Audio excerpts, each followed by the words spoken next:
नवाब। आज की कहानी है शतरंज की बाजी। कहानी 1856 के अवध नवाब वाजिद अली शाह के दो अमीरों के इर्द गिर्द घूमती है।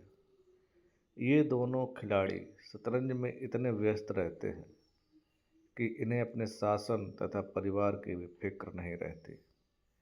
इसी की पृष्ठभूमि में अंग्रेजों की सेना अवध पर चढ़ाई कर देती है। नवाब वाजिद अली शाह का जमाना था। लखनऊ ऐश ओ इशरत के रंग में डूबा हुआ था। छोटे बड़े अमीर गरीब सब रंगरलियां मना रहे थे। कहीं निषाद की महफिलें आरस्ता थीं, कोई अफ्यून की पीनक के मजे लेता था। जिंदगी के हर एक शोबे में रिंदी ओ मस्ती का जोर था। उमूर ए सियासत में, शेर ओ सुखन में, तर्ज ए मुआशरत में, सनअत ओ हिरफत में, तिजारत ओ तबादला में सभी जगह नफ्स परस्ती की दुहाई थी। अराकीन ए सल्तनत मैखोरी के गुलाम हो रहे थे। सोरा बोसा ओ कनार में मस्त, अहल ए हरफा कला बत्तू और चिकन बनाने में, अहल ए सैफ तीतरबाजी में, अहल ए रोजगार सुरमा ओ मिस्सी, इत्र ओ तेल की खरीदो फरोख्त का दिलदादा। गरज सारा मुल्क नफ्स परवरी की बेड़ियों में जकड़ा हुआ था। सबकी आंखों में सागर ओ जाम का नशा छाया हुआ था। दुनिया में क्या हो रहा है, इल्म ओ हिकमत किन किन इजादों में मसरूफ़ हैं, बहर ओबर पर मगरिबी अक़वाम किस तरह हावी होती जाती है, इसकी किसी को खबर न थी। बटेर लड़ रहे थे, तीतरों में पालियां हो रही थीं, कहीं चौसर हो रही थी, पौबारे का शोर, कहीं शतरंज के मार के छिड़े हुए हैं, फौजें जेरो जबर हो रही हैं। नवाब का हाल इससे बदतर था।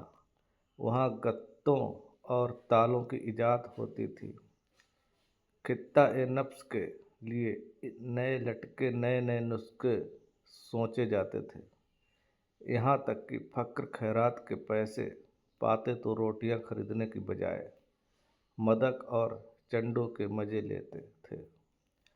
रईस जादे हाजिर जवाबी और बजला सजी की तालीम हासिल करने के लिए अरबाब ए निषाद से कलम बंद करते थे। फिक्र को जौला, अक्ल को रसा और जहन को तेज करने के लिए शतरंज कीमिया समझा जाता था। अब भी इस कौम के लोग कहीं कहीं मौजूद हैं जो इस दलील को बड़े सद व मद से पेश करते हैं। इसलिए अगर मिर्ज़ा सजाद अली और मीर रोशन अपनी ज़िंदगी का बेशतर हिस्सा अक्ल को तेज करने में सर्फ किया करते थे, तो किसी जी फहम को एतराज़ करने का मौका न था। हाँ, जेहला उन्हें जो चाहे समझे। दोनों साहिबों के पास मौरूसी जागीरें थीं। फिक्र ए मास से आज़ाद थे, आखिर और करते ही क्या।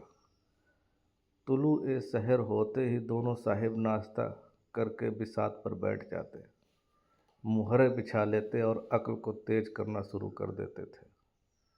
फिर उन्हें खबर न होती थी कि कब दोपहर हुआ, कब सहपहर और कब शाम। घर से बार बार आदमी आकर कहता था, खाना तैयार है। यहाँ से जवाब मिलता था, चलो आते हैं। दस्तरख्वान बिछाओ, मगर शतरंज के सामने कौरमे और पुलाव के मज़े भी फीके थे। यहाँ तक कि बावर्ची मजबूर होकर खाना कमरे में ही रख जाता था और दोनों दोस्त दोनों काम साथ साथ करके अपनी बारीक नज़री का सबूत देते थे। कभी कभी खाना रखा ही रह जाता, उसकी याद ही न आती थी। मिर्ज़ा सजाद अली के मकान में कोई बड़ा बूढ़ा न था, इसलिए उन्हीं के दीवान खाने में मार्का आराइयाँ होती थीं। मगर इसके ये मानी नहीं है कि मिर्ज़ा के घर के और लोग इस मशगले से खुश थे, हरगिज नहीं। मोहल्ले के घर के नौकर चाकरों में, मोहरियों, मामाओं में बड़ी हासिदाना हर्फ गिरियाँ होती रहती थीं। बड़ा मनहूस खेल है, घर को तबाह करके छोड़ता है। खुदा न करे कि किसी को इसकी चाट पड़े। आदमी न दीन के काम का रहता है न दुनिया के काम का, बस उसे धोबी का कुत्ता समझो, घर का न घाट का। बुरा मरज है। सितम ये था कि बेगम साहिबा भी आए दिन इस मशगले के खिलाफ सदा एहतिजाज बुलंद करती रहती थीं। हालांकि उन्हें इसके मौके मुश्किल से मिलते थे। वो सोती ही रहती थीं कि उधर बाजी जम जाती थी। रात को सो जाती थीं तब कहीं मिर्ज़ा जी घर में आते थे। हाँ, जो लाहे का गुस्सा दाढ़ी पर उतारा करती थी, नौकरों को झिड़कियाँ दिया करती। क्या मियाँ ने पान मांगे हैं? कह दो आकर ले जाएं। क्या पाँव में मेहंदी लगी हुई है? क्या कहा? अभी खाने की फुर्सत नहीं है? खाने ले जाकर सर पर पटक दो। खाएं या कुत्तों को खिलाएं, यहाँ उनके इंतज़ार में कौन बैठा रहेगा। मगर लुत्फ़ ये था, उन्हें अपने मियाँ से इतनी शिकायत न थी जितनी मीर साहब से। वो मीर साहब को निखटू, बिगाड़ू, टुकड़े खोर वगैरह नामों से याद किया करती थीं। शायद मिर्ज़ा जी भी अपनी प्रीत के इजहार में सारा इल्ज़ाम मीर साहब ही के सर डाल देते थे। एक दिन बेगम साहिबा के सर में दर्द होने लगा तो मामा से कहा, जाकर मिर्ज़ा जी को बुला ला, किसी हकीम के यहाँ से दवा ला दें। दौड़ जल्दी कर सर फटा जाता है। मामा गए तो मिर्ज़ा जी ने कहा, चल अभी आते हैं। बेगम साहिबा को इतनी ताब कहाँ कि उनके सर में दर्द हो और मियाँ शतरंज खेलने में मसरूफ़ हों। चेहरा सुर्ख हो गया और मामा से कहा, जाकर कह अभी चलिए वरना दो खुद हकीम साहब के पास चली जाएंगी। कुछ उनके आँखों देखा रास्ता नहीं है। मिर्ज़ा जी बड़ी दिलचस्प बाजी खेल रहे थे। दो ही किस्तों में मीर साहब की मात हुई जाती थी। बोले, क्या ऐसा दम लम्हों पर है, जरा सब्र नहीं आता? हकीम साहब छू मंतर कर देंगे कि उनके आते ही आते दर्द ए सर रफ़ा हो जाएगा। मीर साहब ने फरमाया, अरे जाकर सुन ही आइए ना, औरतें नाजुक मिजाज होती ही हैं। मिर्ज़ा जी, हाँ क्यों ना चला जाऊं। दो किश्तियों में मीर साहब की मात हुई जाती है। मीर साहब जी, इस भरोसे ना रहिएगा। वो चाल सोची है कि आपके मुहरे धरे के धरे रह जाएं और मात हो जाएगी। पर जाइए सुनाइए, क्यों खामखा जरा सी बात के लिए उनका दिल दुखाइएगा। मिर्ज़ा जी, जी चाहता है इस बात पर मात कर दूं। मीर साहब, मैं खेलूँगा ही नहीं, आप पहले जाकर सुन आएँ। मिर्ज़ा जी, अरे यार जाना पड़ेगा हकीम के यहाँ। दर्द वर्द खाक नहीं है, मुझे दिख करने का हीला है। मीर साहब, कुछ भी हो उनकी खातिर करनी ही पड़ेगी। मिर्ज़ा जी, अच्छा एक चाल और चल लूँ? मीर साहब, हरगिज नहीं। जब तक आप सुन ना आएंगे मोहरों को हाथ न लगाऊंगा। मिर्ज़ा साहब मजबूर होकर अंदर गए तो बेगम साहिबा ने कराते हुए कहा, तुम्हें निगोड़ा शतरंज इतना प्यारा है कि चाहे कोई मर ही जाए पर उठने का नाम नहीं शतरंज है। मैं मेरी सौतन है, नौज कोई तुम जैसा निर्मोहिया हो। मिर्ज़ा, क्या करूं मीर साहब मानते ही नहीं थे। बड़ी मुश्किलों से गला छुड़ा कर आया हूं। बेगम, क्या जैसा खुद निखट्टू है वैसे ही दूसरों को समझते हैं। उनके भी तो बाल बच्चे हैं कि सबका सफाया कर दिया। मिर्ज़ा बड़ा इल्लती आदमी है, जब जाकर सर पर सवार हो जाता है तो मजबूर होकर मुझे भी खेलना ही पड़ता है। बेगम, धुतकार क्यों नहीं देते कुत्ते की तरह। मिर्ज़ा, सुबहान अल्लाह, बराबर के आदमी हैं, उम्र में रुतबे में मुझसे 2 अंगुल ऊंचे, मुलाहिजा करना ही पड़ता है। बेगम, तो मैं ही दुत्कारे देती हूँ, नाराज हो जाएंगे, कौन मेरी रोटियां चलाते हैं। रानी रूठेंगी, अपना सुहाग लेंगी। अब्बासी शतरंज उठा ला। मीर साहब से कह देना मियाँ अब ना खेलेंगे, आप तशरीफ़ ले जाएं, अब फिर मुंह ना दिखाइएगा। मिर्ज़ा, हाय हाय, कहीं ऐसा गजब न करना, क्या जलील कराओगी। ठहर अब्बासी, कमबख्त, कहाँ दौड़ी जाती है। बेगम, जाने क्यों नहीं देते, मेरा ही खून पिए जो रोके। अच्छा, उसे रोक लिया, मुझे रोक लो जानू। ये कहकर बेगम साहिबा खुद झल्लाई हुई दीवान खाने की तरफ चली। मिर्ज़ा जी का चेहरा फक हो गया, हवाइयाँ उड़ने लगीं, बीवी की मिन्नतें करने लगे। खुदा के लिए तुम्हें शहीद ए करबला की कसम, मेरी मैयत देखे जो उधर कदम रखे।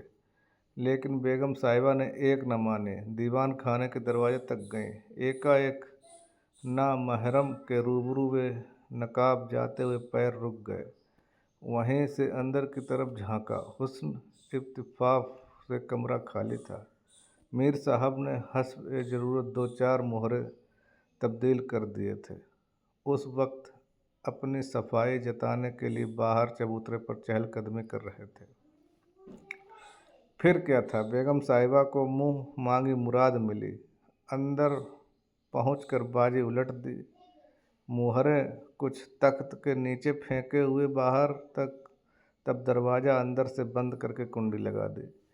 मीर साहब दरवाजे पर तो थे ही, मुहरे बाहर फेंके जाते देखे, फिर चूड़ियों की झनकार सुनी तो समझ गए बेगम साहिबा बिगड़ गईं।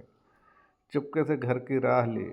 मिर्ज़ा ने बेगम साहिबा से कहा, तुमने गजब कर दिया बेगम, अब मुआ इधर आए तो खड़े खड़े निकाल दूं, घर नहीं चकला समझ लिया है। इतनी लो अगर खुदा से हो तो वली हो जाते। आप लोग तो शतरंज खेलें, मैं यहाँ चूल्हे चक्की में सर खपाऊं, लौंडी समझ रखा है। जाते हो हकीम साहब के यहाँ कि अब भी तअम्मुल है। मिर्ज़ा जी घर से निकले तो हकीम साहब के यहाँ के बदले मीर साहब के घर पहुँचे तो माजरत आमेज लहजे में बादिल ए पुरदर्द माजरा कह सुनाया।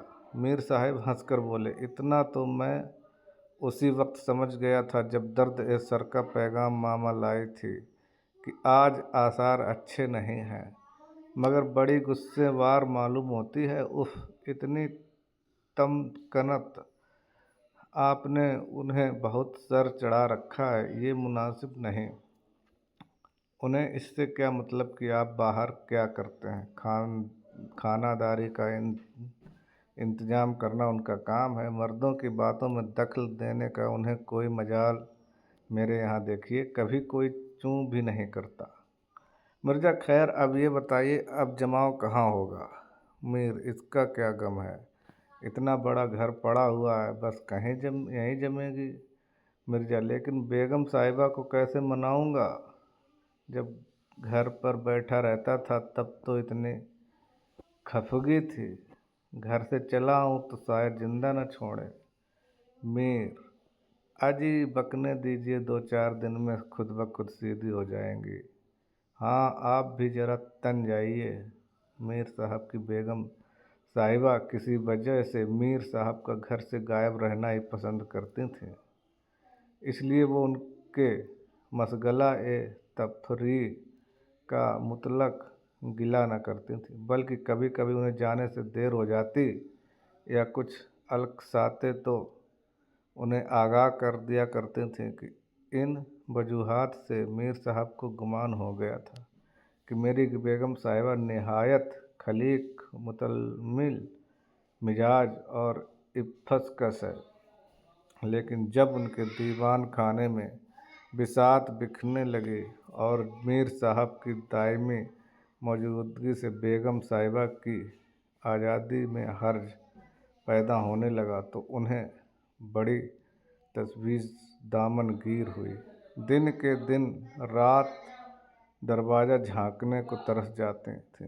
सोचने लगी क्यों कर ये बला सर से टले।